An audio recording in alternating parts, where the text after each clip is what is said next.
মহিউদ্দিন আহমেদের বিএনপি সময় সময় বইয়ের এই পর্বে টাকাটা সরাসরি প্রেসিডেন্ট জিয়াকে দিলে কেমন হয়।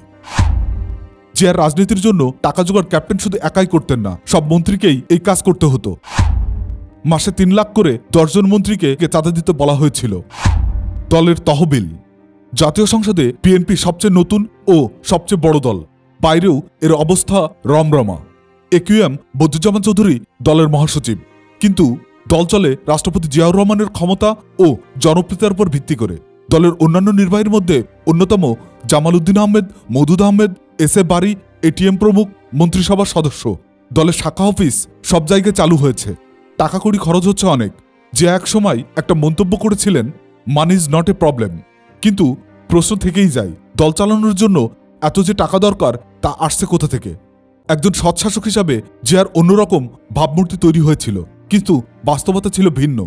জিয়া কিভাবে টাকা পয়সা জোগাড় করতেন তার একটা বিবরণ পাওয়া যায় বাংলাদেশ নৌবাহিনীর প্রথম প্রধান ও পরে জিয়ার সরকারের জাহাজ চলাচল মন্ত্রী ক্যাপ্টেন নুরুল হকের কাছ থেকে।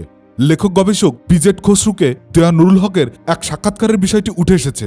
জিয়া একদিন ক্যাপ্টেনকে বললেন, আমার ১০ লাখ টাকা দরকার। চাকরি বাঁচাতে ক্যাপ্টেন হককে রাজি হতে হলো। টাকা জোগাড়ের জন্য তার একটাই পথ খোলা ছিল, জাহাজ মালিকরা।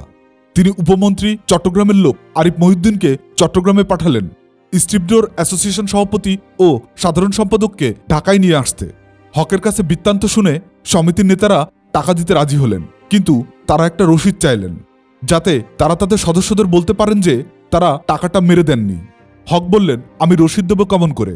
তারা একটা উপায় বের করলেন, টাকাটা সরাসরি প্রেসিডেন্ট জিয়াকে দিলে কেমন হয়। জিয়া নিজেই যদি টাকাটা নেন, তাহলে সদস্যদের একটা কথা বলা যাবে যে প্রেসিডেন্টের কাছে তো আর রসিদ চাওয়া যায় না। ক্যাপ্টেন বুঝলেন এটা হচ্ছে জিয়ার কাছাকাছি যাওয়ার একটা বাহানা, কিন্তু তিনি রাজি হলেন। জিয়াকে এটা বলতে গিয়ে জিয়া রেগে ফেটে পড়লেন, আমি কেন টাকা নিব? সমিতির নেতারা ক্যাপ্টেনের কাছে টাকার বস্তা রেখে সরে পড়লেন। পরদিন ক্যাপ্টেনের বোনের এক জামাতা, যিনি ছিলেন পুলিশের একজন এসপি এবং তার কাজ ছিল রাজনৈতিক কর্মকাণ্ডের উপর নজর রাখা, ক্যাপ্টেনের সঙ্গে দেখা করে হালকা মেজাজে বললেন, মামা, গতকাল আপনি স্টিভডোর অ্যাসোসিয়েশন থেকে ১০ লাখ টাকা নিয়েছিলেন। ক্যাপ্টেন অবাক হয়ে জিজ্ঞাসা করলেন, তুমি জানলে কিভাবে? ভাগ্নে জবাব দিল, স্পেশাল ব্রাঞ্চে আমার নামে একটা ফাইল খোলা হয়েছে। জিয়া এভাবেই তার লোকদের শাসনে রাখতেন।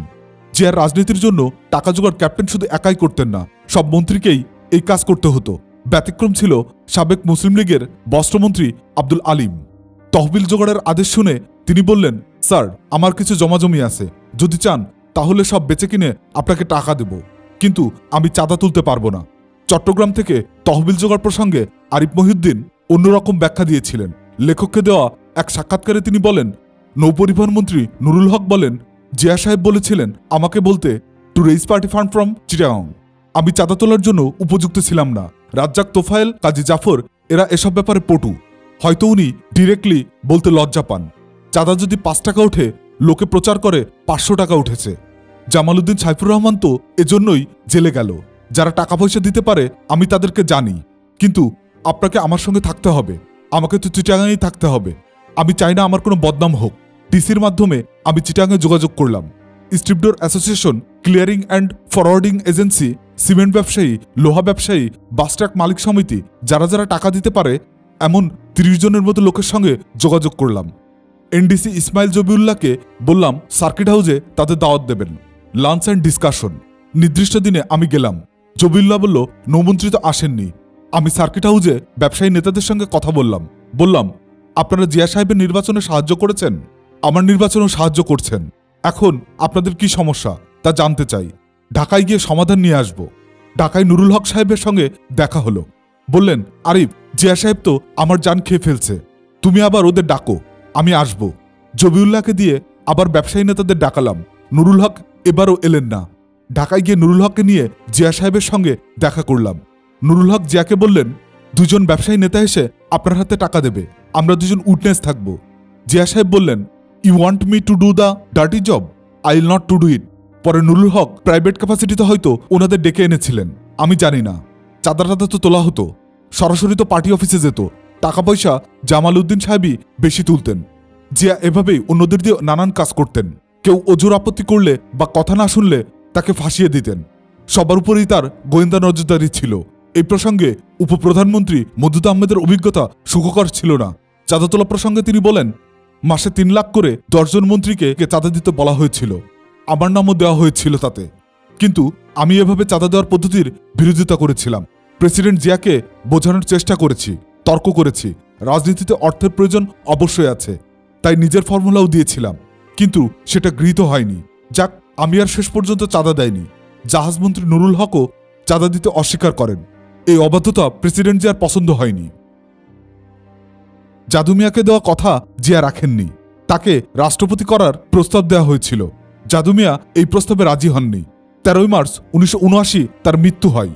জিয়ার মিনিস্ট্রি পরিষদে জাদু মিয়াকে সিনিয়র মিনিস্টার পদ নিয়ে সন্তুষ্ট থাকতে হয়েছিল। জিয়ার সংসদের প্রথম অধিবেশন বসে 2 এপ্রিল 1979। মির্জা গোলাম হাফিজ স্পিকার ও শাহ আজিজুর রহমান সংসদ নেতা ও প্রধানমন্ত্রী নির্বাচিত হন। আওয়ামী লীগের আসাদুজ্জামান খান বিরোধী দলের নেতা নির্বাচিত হন। প্রথমবারের মতো কয়েকটি বিরোধী রাজনৈতিক দলের প্রধান নেতা সংসদে জায়গা পান।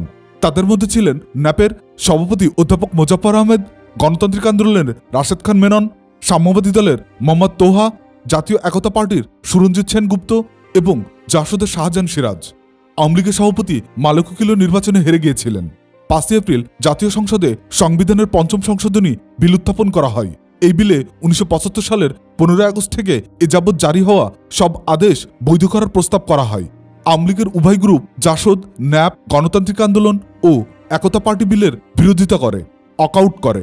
গণতান্ত্রিক ইসলামী ফ্রন্ট, জাতীয় লীগ, সাম্যবাদী দল ও গণফ্রন্টের 20 জন সদস্য ভোটদানে বিরত থাকেন। বিলটি সংসদে 241/0 ভোটে পাশ হয়। জিয়াউর রহমান 6 এপ্রিল সামরিক আইন প্রত্যাহার করে নেন। জাতীয় সংসদ নির্বাচনের পর জিয়াউর রহমান বিএনপির পূর্ণাঙ্গ কমিটি ঘোষণা করেন। তিনি নিজের চেয়ারম্যান বহাল থাকলেন। 12 সদস্যের একটি স্ট্যান্ডিং কমিটি তৈরি করা হলো। এটা ছিল দলের সর্বোচ্চ নীতি নির্ধারণ কমিটি। এই কমিটির সদস্য ছিল বিচারপতি আব্দুল সাত্তার, শাহ আজিজুর রহমান, আব্দুর রাজ্জাক চৌধুরী, জমির উদ্দিন সরকার, ইকরামুল হক, শেখ রাজ্জাক আলী, সৈয়দ মফিজুল হাসান, আমিনা রহমান, ASM ইউসুফ এবং নাজমুল হুদা। অধ্যাপক AQM বদরুজ্জামান চৌধুরীকে জিয়া দলের মহাসচিব নিয়োগ করেন। চেয়ারম্যান এবং সচিব পদাধিকার বলে স্থায়ী কমিটির সদস্য ছিলেন। মহাসচিব নিযুক্ত হওয়ার পর 23 আগস্ট 1979 বদরুজ্জোহা চৌধুরী মন্ত্রিসভা থেকে পদত্যাগ করেন। বইটির অডিও বুক নিয়মিত শুনতে চ্যানেলটি সাবস্ক্রাইব করে সঙ্গে থাকুন। ভালো থাকবেন।